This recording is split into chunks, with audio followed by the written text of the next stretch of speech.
السلام علیکم ورحمۃ اللہ وبرکاتہ. نحمده ونصلي على رسوله الكريم. اما بعد فاعوذ بالله من الشيطان الرجيم. بسم الله الرحمن الرحيم. رب اشرح لي صدري ويسر لي امري واحلل عقدة من لساني يفقهوا قولي. ہمارا آج کا موضوع گفتگو ہے کہ ہم روزہ کیوں رکھیں. ہم سب جانتے ہیں کہ روزہ ایک فرض عبادت ہے، اللہ تعالیٰ کا حکم ہے.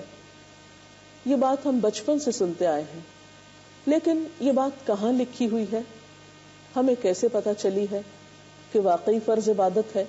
تو اس سلسلے میں آئیے ہم اللہ تعالیٰ کی کتاب قرآن پاک کی طرف رجوع کرتے ہیں، جو ہم سب کے لیے، تمام انسانیت کے لیے کتاب ہدایت ہے.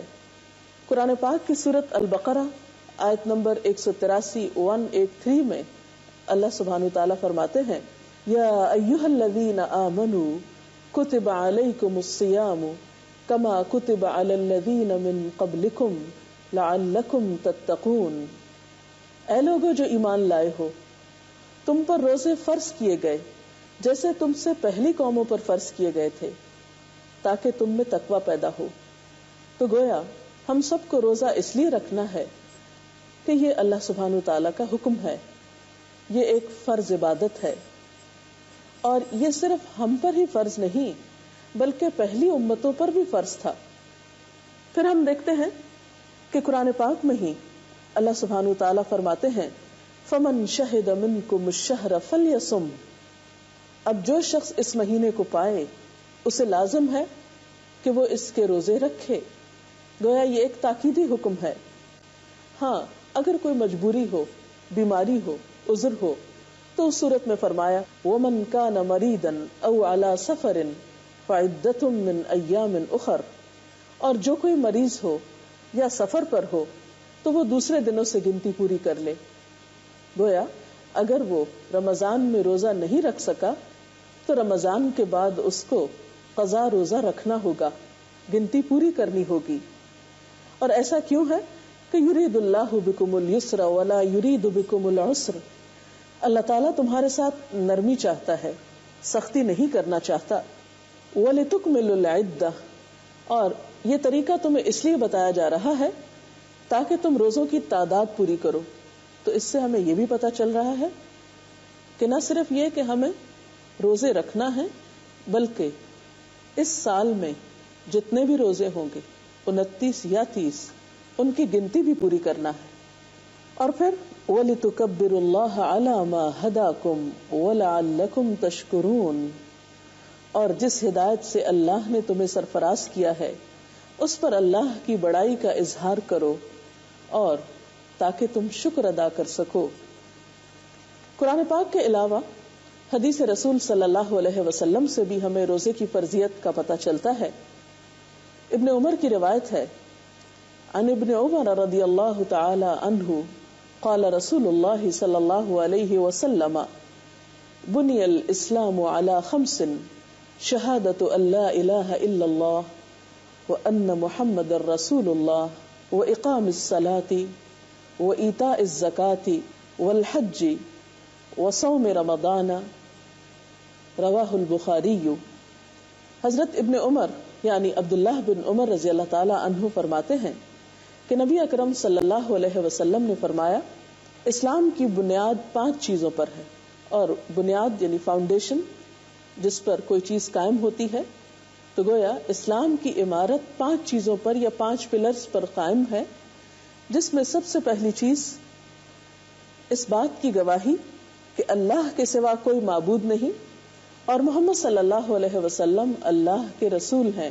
یعنی ہمارے پاس اللہ تعالیٰ کے پیغامات لے کر آئے ہیں کہ ہمیں کیا کرنا چاہیے اور کیا نہیں کرنا چاہیے.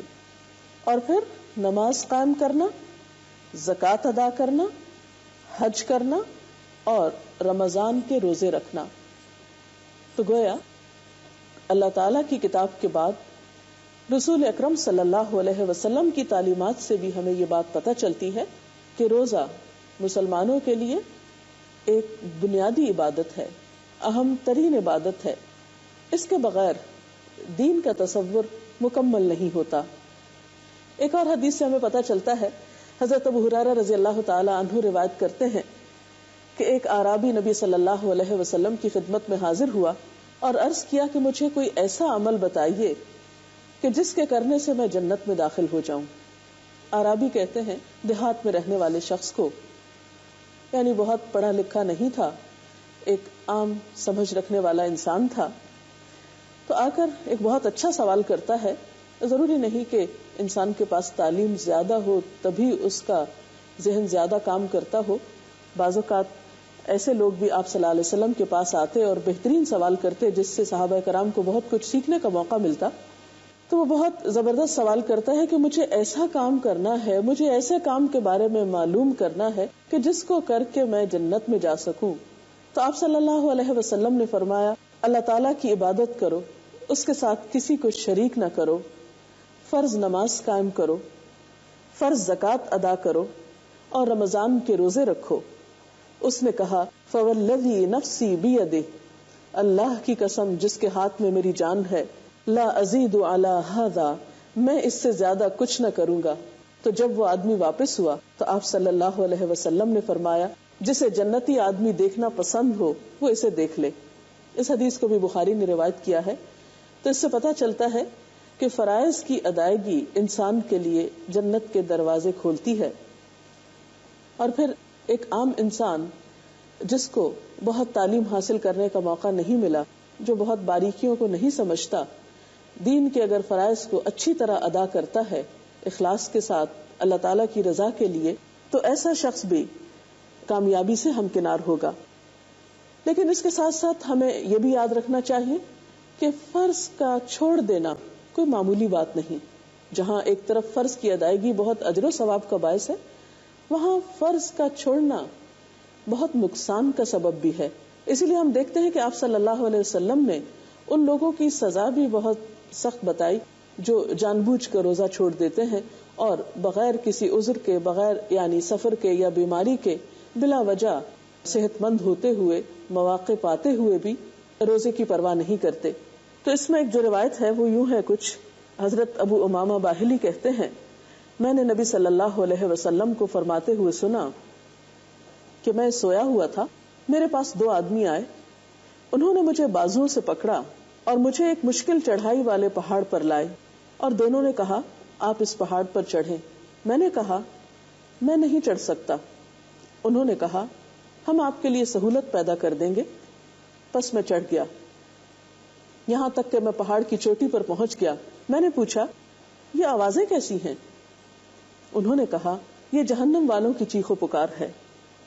پھر میرے ساتھ وہ آگے بڑھے جہاں میں نے کچھ لوگ الٹے لٹکے ہوئے دیکھے جن کے منہ کو چیر دیا گیا تھا اور اس سے خون بہ رہا تھا. میں نے پوچھا، یہ کون لوگ ہیں؟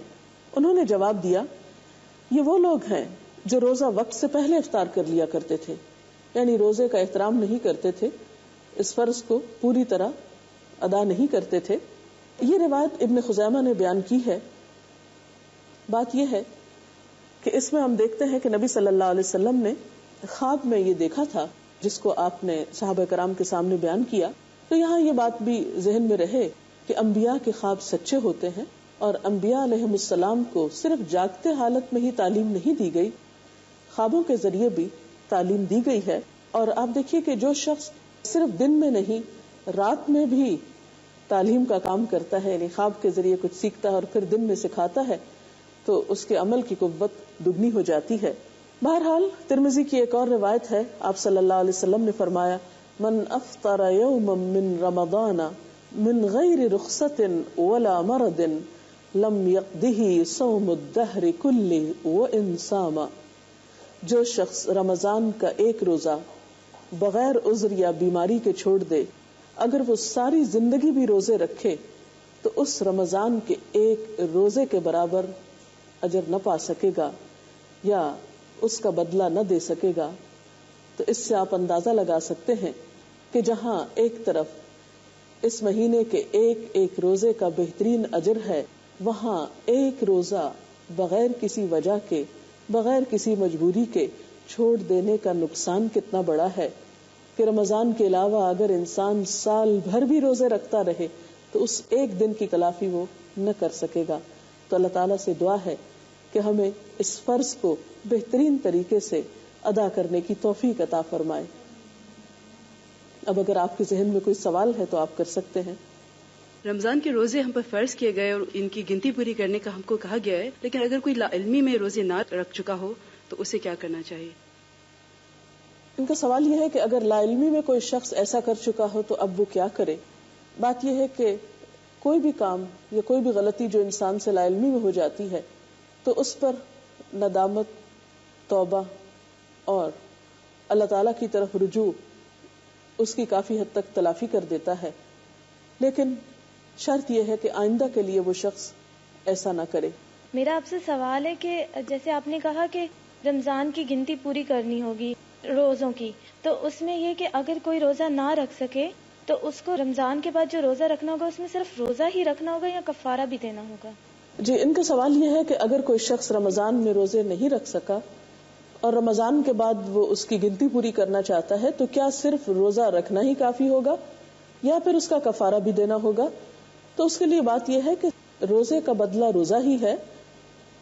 اگر کوئی شخص معذور ہے، اتنا بیمار اور مجبور ہے، ایسے مرض میں مبتلا ہے کہ جس میں وہ دوبارہ بھی روزہ رکھنے کے قابل نہیں، تو وہ شخص کفارہ دے سکتا ہے. لیکن وہ شخص جو رمضان کے بعد اپنے عذر سے نکل آئے، مثلا بیمار تھا اور وہ صحت مند ہو جائے اور اب روزہ رکھنے کے قابل ہو، تو اس کے لیے کفارہ نہیں، روزہ ہی ہے، یعنی قضا روزہ رکھنا ہوگا اس کو. کوئی اور سوال؟ روزہ کس عمر میں فرض ہوتا ہے؟ روزہ فرض ہونے کی کوئی عمر نہیں بتائی گئی کہ 10 سال میں یا 11 سال میں. اس کے لیے بلوغت شرط ہے، یعنی ایک بچہ جب بلوغت کی عمر کو پہنچ جائے، لڑکی یا لڑکا، اور اس کی اپنی علامات ہیں جو بتائی گئی ہیں، تو اس وقت سے روزہ فرض ہو جاتا ہے. پھر بغیر عذر کے روزہ چھوڑنا ایک بہت بڑا گناہ شمار ہوتا ہے. السلام علیکم ورحمۃ اللہ وبرکاتہ.